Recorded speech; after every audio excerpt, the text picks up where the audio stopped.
Can you talk about how the Euphoria engine works in regards to those on-the-fly tackles? Yeah, sure. I mean, the Euphoria engine works at a basic level by giving characters behaviors. Now, those behaviors are one such example is the tackle behavior. So, if a player is a player is basically programmed to bring a ball carrier down, and they don't have a tackle animation. So, if you look at the life story of a tackle, the player has to get into position, and that's done through motion captured animation. Obviously, the running, the movement that they do. Although on the way to the tackle, if they're starting to if they're still sort of starting to take up the space of other people, you'll see their arms moving, you'll see their arms lifting to brace themselves against like blockers coming in or push themselves off other people. It's really very interesting to see this kind of plays play out in slow motion by that, and I think it's probably something that people haven't necessarily noticed because they concentrate on the actual tackles so much. You don't see the other very, very subtle things that Euphoria brings to the game, but it's something that you'll notice when you get your hands on it. So then moving on to the actual tackle itself, again, there's no tackle animation. They basically try and bring the player down, and so that's what will get you wrap tackles, barge tackles, just those sort of shoelace tackles where they really stretch out a hand and grab someone by the foot and they hold on to them. And then the actual result of the tackle, so on to the next step, again, is not motion captured, it's not canned.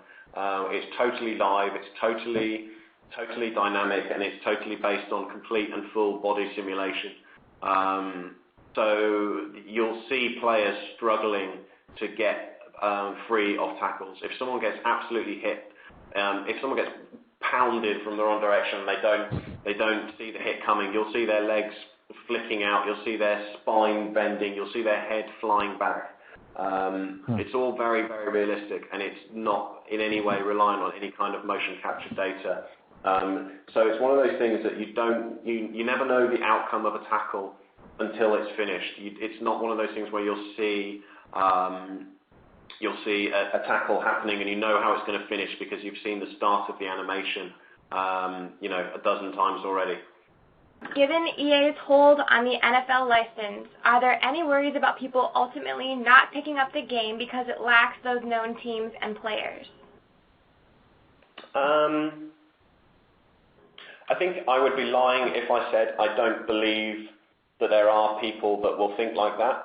I think there's a lot of people out there that will look at the box and go, I don't recognise that guy. I'm not going to buy that game. I think that absolutely there are people out there. However, I think there are a very, very significant proportion of people that are football fans and not necessarily NFL fans. They might like the NFL, they might support an NFL team, but in their heart, they love the sport, they love the game.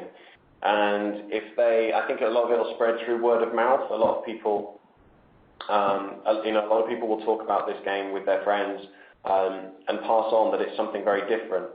And I think the fact that there are people out there that love the sport itself is going to really play in our favour, because everything that we have done has really tried to get us close to the feel of playing the sport. Since you don't have the license, it also means you don't have the restrictions that perhaps the NFL license would impose on your vision of the game. Is there anything you can get away with doing and not have to worry about some league rep looking over your shoulder and saying you can't put that in the game?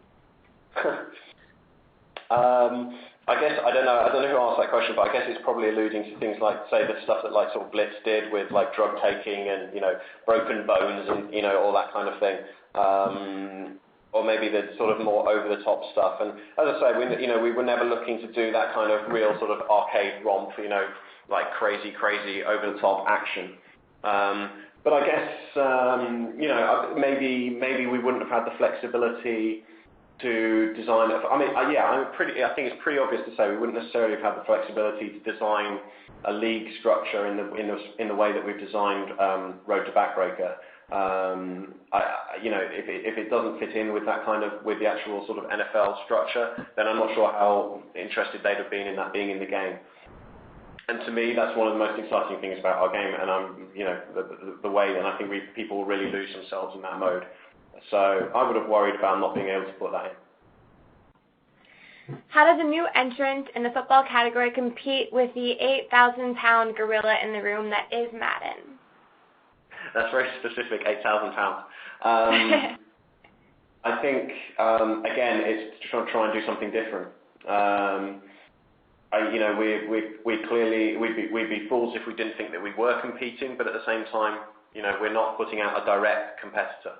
I've said it before, and I'll continue to say it, there's always room, one, for competition, but as we've seen in the driving game genre, not only is there room for multiple full simulation style games, but there are many different variations of driving games, and there's no reason why there can't be many different variations of football games or any sports games.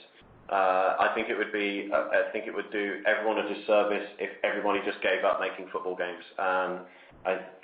People have done that, and people have tried competing against that kind of thing. And the last thing that we would want is and I think that the last thing that people in general should want is for everybody else to just give up and think that there's nothing else that can be done. And I think that we are proving that there is something very different, very fresh, very new that can be done. And we're pretty confident that as soon as we release on June 1st, then people will see that and they'll be happy with what we've done. Speaking of Madden, how does Natural Motion plan on attracting the Madden crowd? Or is it catering to a totally different demographic?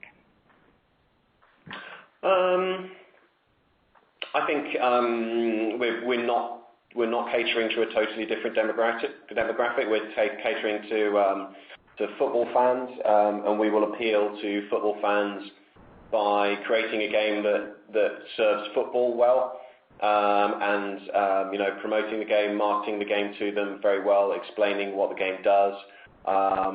There'll obviously be people out there that will only ever want to play Madden, and probably is the only game that they buy once a year, and camp outside GameStop and to get it. There'll be people, I know full well that there are people on our forum that'll be waiting outside GameStop wherever they are on the day that we release as well. So we're already working very hard towards attracting football fans towards our game. But again, we think that there's room for both. We don't consider ourselves a one or the other title. We're doing something very different, and there's more than enough room for both of us. So I'm pretty sure that there'll be two football games in people's baskets, definitely.